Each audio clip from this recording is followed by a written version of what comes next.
Hey everyone, this is my two-page note of Living World.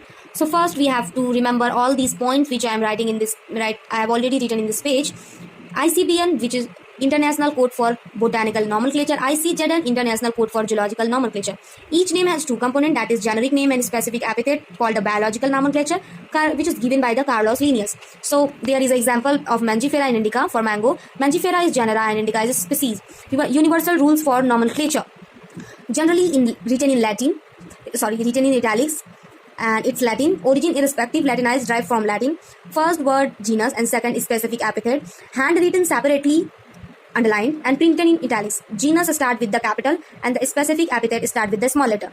Name of author appears after the specific epithets. That is, for example, Mangifera indica, Linn.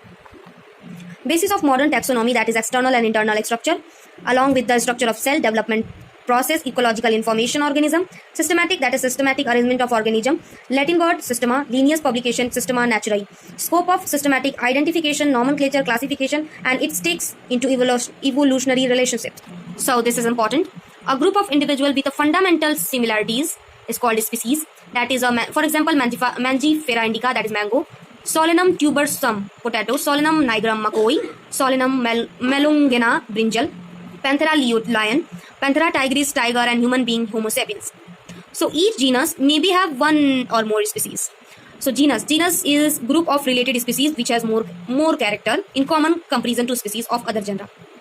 For example, potato, brinjal belongs to same genus, and Panthera leo, Panthera pardus, and Panthera tigris, which is from same genus Panthera, and genus Felis is cat. So now here is a family, another classification which is related to genera with less number of similarities characterized on the basis of the reproductive and vegetative features. So genera is Solanum, Petunia, Datura, which comes under Solanaceae, and genera Panthera, lion, tiger, leopard, and Felis, which comes under Felidae, and dog comes under Concecidae. There is another which is called classification order, being higher category assemblage of families which is exhibited a few similar character. For example, Convolvulaceae and Solanaceae, which come under the family, I can say order, Polymonales, based on the floral character. And there is animal example, Felidae and Concecidae. Felidae, which come under Carnivora. Carnivora is order. So here is another classification class which comes under related orders. For example, Primata, like gorilla and gibbon, and Carnivora like tiger and cat comes under mammalian. So here is a phylum which also called a division. So fishes, amphibians, reptiles, bird, mammals, and other features based on fishes, amphibians, reptiles, bird, mammals. Features based is notochord, dorsal, hollow, and neural system.